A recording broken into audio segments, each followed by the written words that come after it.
Good morning, you guys. Today is the first of the month. Wake up, wake up, wake. So cash your checks in. Oh yeah. You don't get no check until you don't get a check until the third because it's Friday. No, I do get my check this first. Yes, I do. Look at God. Get them 2 days early. Um. So today, um, I felt like I needed to get on and record a little bit more. They got the little tree houses out here if you see them. They should actually make them like homeless homes, but they make them where they like sell stuff and make the Christmas year um, celebration. So yeah, um, yeah, I got on here because I had to talk about some things that was going on in my life, how things have changed, how transitions are changed, and what I need to do in the future. And this might be something that you guys need to do. Okay, so um, one thing I had to realize is that anything is really possible. And because I really believe that, and I believe in the promises of God, and I believed everything that He has told me in the book, what He's told me spiritually, um, my actions showed it because I did things that I was even afraid to do. I did things that I was literally completely afraid to do. And I'm so grateful that God designed it for it to turn out in my favor, just like He told me. Um, so, because of that, I was happy, but I was left with another dilemma. At first I was left with this. I had this dilemma. When people tell you can't do something, you like, yes, I can, and then you see it not manifesting. You're left with the dilemma, like, do I listen to them or do I keep going? And I decided to keep going, but I felt like a little doubt. I felt a little doubt, like as if um, it wasn't going to happen because time after time after time again, I was faced with um, opposition. I didn't understand that. Anytime you're going for something worth good, even though I was saying it, I didn't understand what it meant until I went through it. It's a whole different thing. I mean, you can learn a subject. You can learn a subject, via textbook, but it's different when you actually have to go through it. And I kept asking God what was going on, like, why, God? And God did let me know and tell me that He was going to show me. I was going to have to go through it and I was going to help other people. But I didn't put it together, until God allowed me to do that, which was yesterday and earlier last week, but more importantly this week. It's been more than ever. And God was telling me, write the vision, make it plain. Now it's your time to push it out. You've done the work. You've done the work. But I was like, I failed it every time. I felt like I failed at doing these things, but I did it. I did it. And I'll tell you guys about falling forward. Some people say fail forward, but I don't think that anytime you keep going, you're not failing. You're learning something. You're applying it. You push it out. It doesn't work. You keep going. Okay, that's how we end up with with our rules in our government regulations, things like that. You put out a projected thing. You put it out. You implement it, and you see the results. You analyze. You see the results. Analyze it, see what what's working, use that, see what's not working, pull back on that a little bit, if you can, if it doesn't if it doesn't create another variable, and put it out. you know you're implementing, you're creating situations, you implement them out, you observe, you analyze, critique, and you push it back out. And that's the same thing that you do with life when things don't work. I just had to learn how to keep going. What if I never get a paycheck? People, was laughing at me, 7 years ago, but I kept going. I just, said, okay, if God told me to do this, I need to do this no matter what. If I don't get paid, God knows that I need clothing. God knows that I need shelter. God knows that I need these things. So, um, I did that. And um, it worked out. it worked out, to the point where it worked out far greater than what I ever expected or dreamed or imagined. I know it's even bigger because, that's how God works. So, um, once I started looking at that and I went through this whole journey, and I've been telling you guys, what God told me. I've been told you all the things, but as I was going through this journey and I got closer and closer to my goal, I started seeing more and more people falling off, more things changing, and not only like my inner circle, it was the close people, family, friends, the people that, close best friend, those things, they shifted.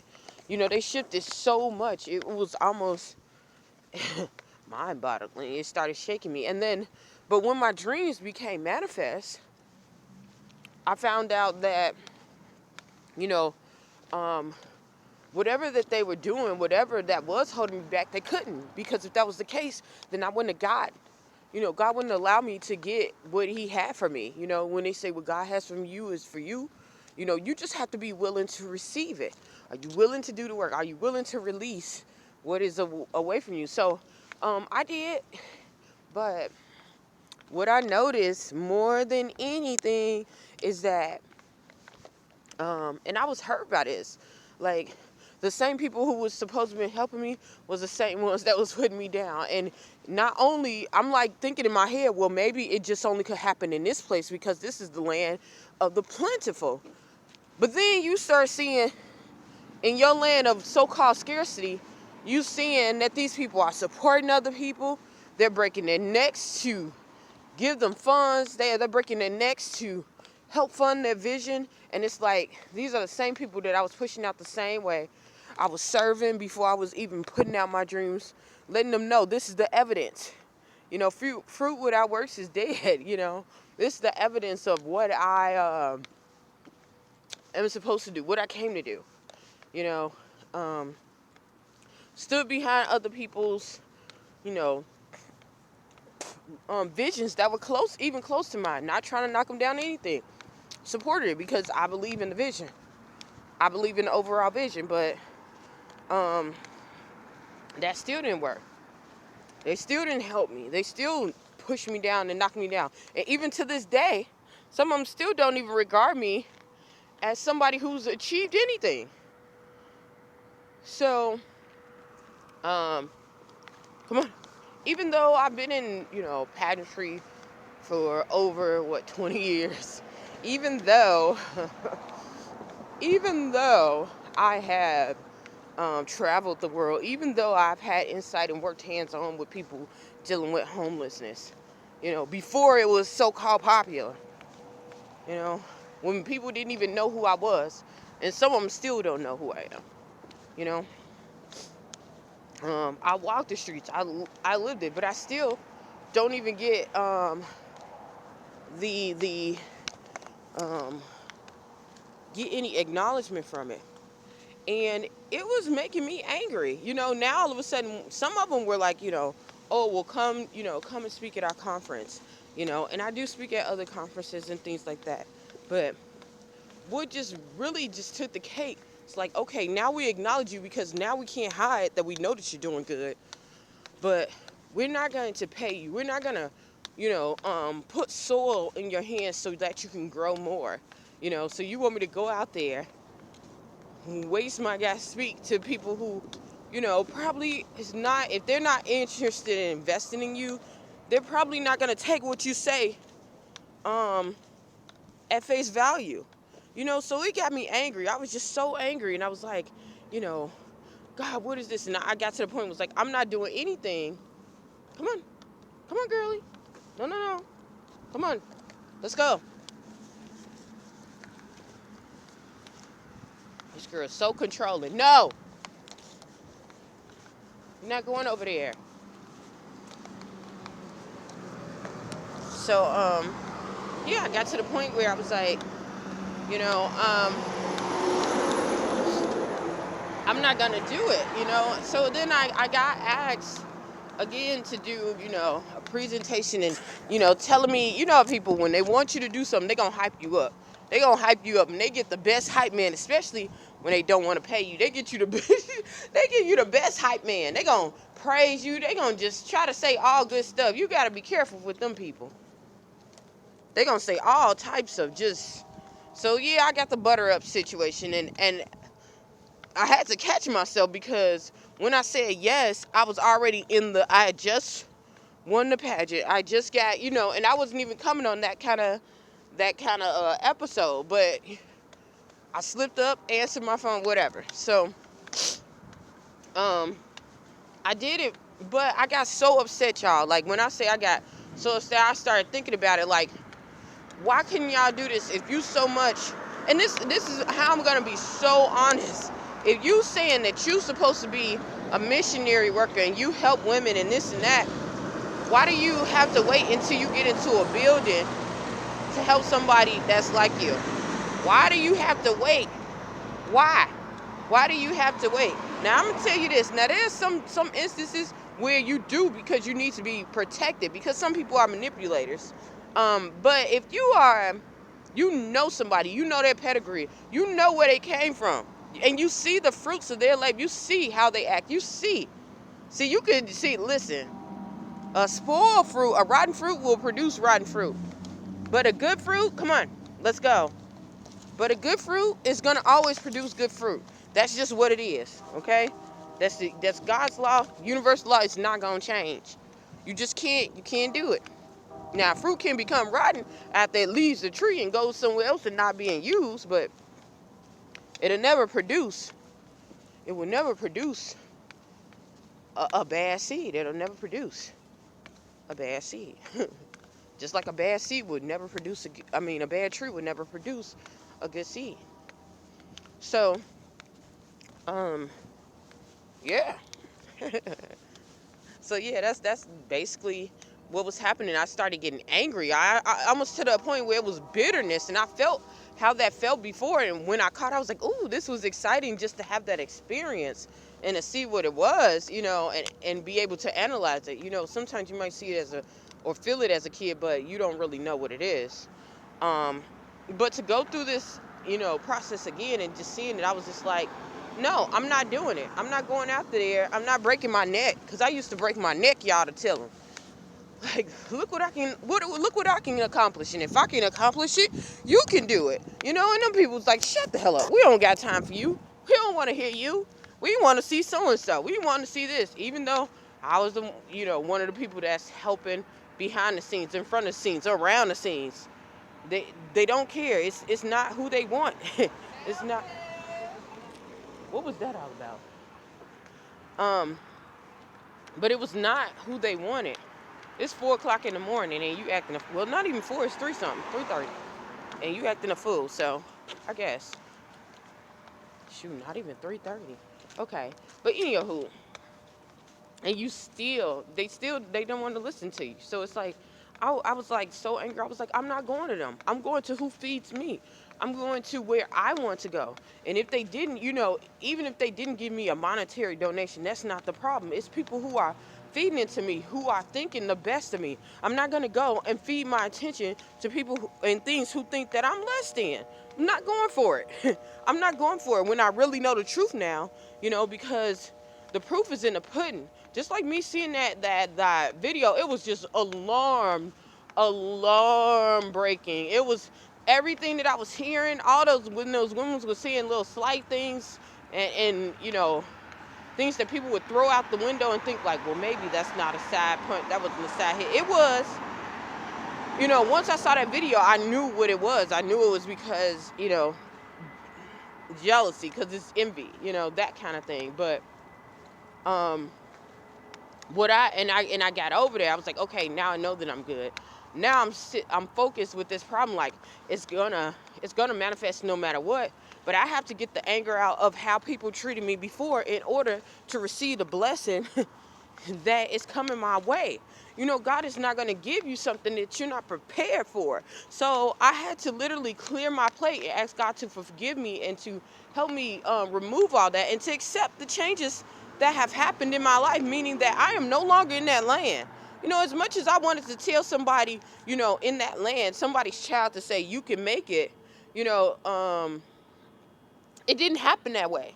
And what if it never happens that way? I even think about that with my mom. My mom is just acting back crazy again, and I don't want to say crazy because I I have a different perspective of crazy, but um, she's going back twisting things again, and it's like, okay, well, once I get her to an elevated state, it's always a hard hassle to get her out, even with an attorney. So it seems like I'm wasting more money. Look, seems like I'm wasting more money than anything, because I'm dealing with attorneys that they're playing this game, and the social worker's playing a game, knowing doggone well that if you have schizophrenia, you're not gonna have stable moments for really, really long periods of time, meaning months and things. Especially if you had this issue for over 10 years, and when you get into that age of getting older, it gets slimmer and slimmer. How long you've had it. My mom's had schizophrenia over 40 years, before I was even created. So, yeah, for quite some time. And that's that disease, which they need to call it what it is, a disease. Um, they call it a disorder right now, but it's a disease, y'all, because it eats up a lot of your brain power. It takes a lot of energy. It's really tough. It's really tough. Not only that, if someone has more than one disorder, which she does, she has a bipolar depression, and it's like, well, they call it bipolar 1 and 2, but it used to be called bipolar manic depression. So, um, but it's a lot, and my mom is going back to where I'm the space kid. You know, people tricked her out of 12 years of of her raising me. And if anybody knows my story, knows that that's not true, and it legally it couldn't have been true if you knew the situation. Um, but knowing that, and coming to the conclusion that even though the things that I created for my mom, she probably will never get the opportunity to embrace. Like, that's a deep situation. I had to come to the conclusion of that. Like, what if my mom never gets to partake in what God assigned me to do and to create? Would I be okay with that? And I literally had to come to terms with that. Like, these things are bigger than me. It's gonna help so many people who really who need it. Maybe at this time, my mom. I will tell you that at this time, I do believe my mom needs to stay in there at this time, um, for the simple fact that although there are spaces here, there's such a hassle to get, that's dealing with the um, politically correct side of things. People want their money in one institution. Basically, the state wants their money. They're not going to give up that money. Even though there's so many places out here that cater to that. That's how I got, my education and background and training in this, because it was so much. But um, yeah, yeah, I might not ever see that. I have to come to the conclusion of that. My mom is getting to the age of 70. So when you get to that age, or close to that age, and people who have mental disabilities, usually they do not last that long, especially if they don't have a lot of family interaction. That's one thing that my mother is lacking. Even though she does extremely well without it, as long as she has some kind of group and connection and things like that, you'd be surprised how you can live without a lot of things if you train yourself. So, um, but I had to come, I had to come to a conclusion to think about that, and that made me even more upset, because it's like, dang, I just sacrificed all this time and all this hard work. Like, is it all in vain, God? Like, is it, none of my aspirations or those dreams came true. None of them. None of them. Although some things came true, those things that were in particular that I started off with, they didn't come true. So what do you do after that? You know? So I had to deal with that, and I had to ask God to forgive me and help me during this process to heal from whatever it is. And um, okay, because I started seeing that it was hindering me from the other opportunities from people who were willing to help me. There were some people who were definitely willing to help me. Well, I'll tell you this: there's some people who was willing to help me that was, you got to be careful with that too. I was dealing with that. God showed me with that discernment too. Like, I had to learn, and I still have to learn discernment very well. I have to do things by the book. People are shifty. People, when you go higher, you thinking that you coming up with some other stuff. But I'm telling you, some of the slickest people are at the top. Some of the slickest people done went through some of the slickest things, so they know what slick things is, and you have to work on that character. I'm so glad that God didn't give me, because the enemy will give you something that you're not ready for, take over your whole life. But I'm so glad that God is training me, and He's giving me that time to get it right, and take the long road. Even if it takes longer to do something, do it that way. Because when God is in it, He ends up turning out things like way better than you can even imagine. You know, I look at some of the people who are still in some of the sectors that I had to leave out for a minute. When God told me to walk away, He did tell me He was going to bring it back to me. But I look at them now and how they were getting the same call that I was getting to move out of the way, and how it destroyed some of them. It destroyed most of them, And the other person, I can honestly say, like, they had to do some compromising.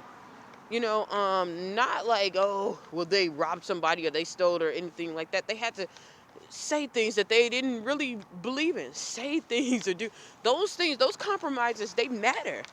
They do matter. I used to think, well, maybe, if I could just get over that. But no, if you ever been to psychology or you ever been to any kind of counseling or reconstruction, memory, meaning like weight loss, anything, they'll tell you, a habit, you change a habit by doing one thing while you break something in. Or if you're in any kind of case, you know how they break it? By showing one flaw. One flaw. That's why it's so important, if you're in an organization, to follow that guideline book, because it's there for a reason. Because if you follow the guidelines and things are wrong, it's not your fault.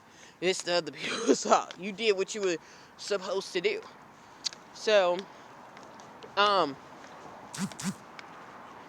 yeah, y'all, like, I think the internet popped on. But yeah, I had to, anywho, I had to go through those things. I had to ask God to clear out my anger, because either way, an opportunity is an opportunity to look at. If you're able to bite that apple and chew around and spit out what's not good, not bite. If you really trained, you find out, you can sniff out the apple and see what part is good and what's not, and use it. But a baby can't take a rotten apple, because they'll eat the whole rotten apple and become sick. You know. Um, So yeah, that's what I've been dealing with. God was training me for that, and I actually had to ask God to heal me from that anger, with the bitterness, and accept what is coming to me. Accept the gift. Accept what God has for me. Look, accept what God has for me, not what someone's projected, or what I thought, what my projection was, what I thought. I gotta let that down, because I gotta let it go, because what I thought didn't really matter either. What I thought, actually, it truly didn't matter. People like, what you do and what you say matters. It matters to an extent, but it's not your God. God is still in control. So certain things are just not meant to happen. And who's to say? This is one of the things that God brought me to understand and to look at. Okay. Because this is the main thing that people try to say I go back to my hometown there, or they try to say some things about presenting and doing some things in my hometown now. They need to see it. They need to hear it. And it's like, nah, they don't need to see it, and they don't. I always thought this way.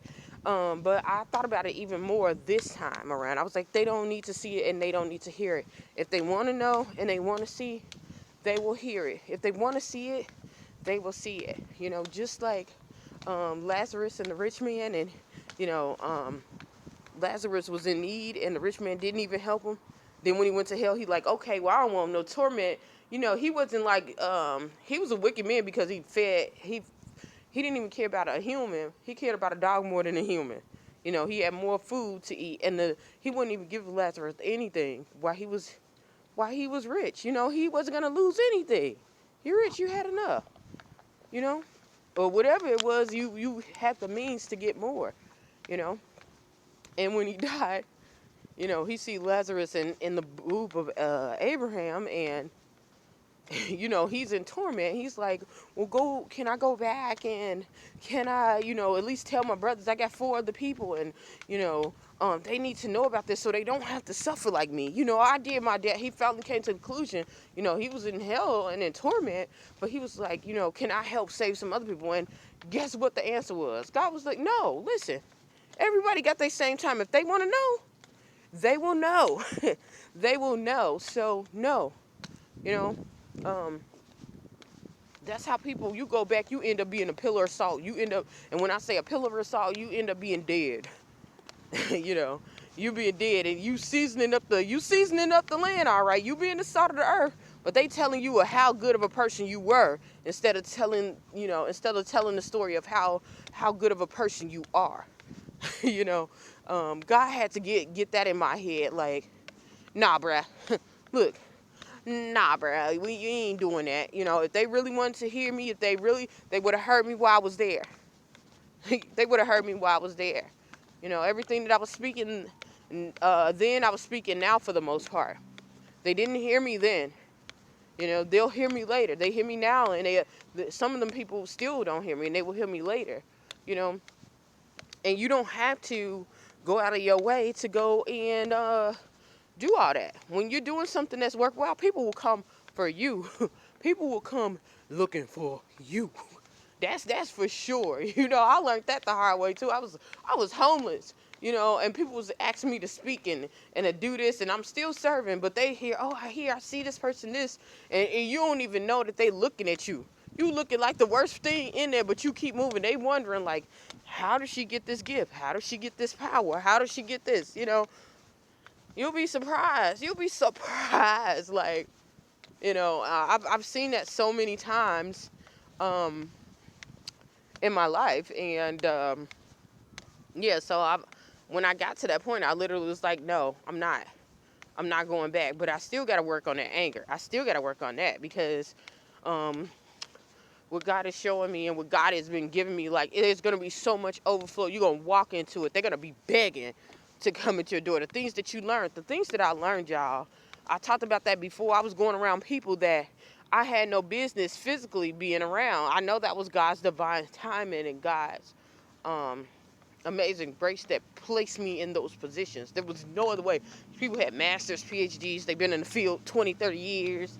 There was no other way of me knowing where I was even going other than what God had promised me. That was igniting to me. That was just fascinating. Like, God really cared for me. But I say all this to give this as a warning to anyone that is going through this, to anyone who is having that issue. I didn't have too many people to talk to other than God. I'm glad that I did because God showed me some things about that. But you have to let go. You have to let go. When we hear about letting go of things that don't serve you and stuff like that, you think about people who've hurt you, people who no longer fit in your life because you changed your habits. You think about I had to think about the way I was eating, the way I was producing my day. That was even more important than any other person, because when you get that aligned and you get yourself aligned, you start finding out that what fits and don't fit. It really starts out with you, and that was the hugest issue. You're only in control of yourself. So self-control, that true self-control. If you can control what you have the capabilities to control, and not trying to control all outside forces, and not control, how someone is going to react to you, and all, if you control how you react on a regular daily basis, you'll be able to navigate life a little bit easier. Not to say that it's going to be just a piece of cake, it's not, but you'll be able to navigate through it. So um, yeah, uh, I think um, yeah, this is Aunt Millie's. It's always lit up. I thought our light bill was supposed to be up. I think they shouldn't even be having these lights on if our bill's supposed to be up, y'all.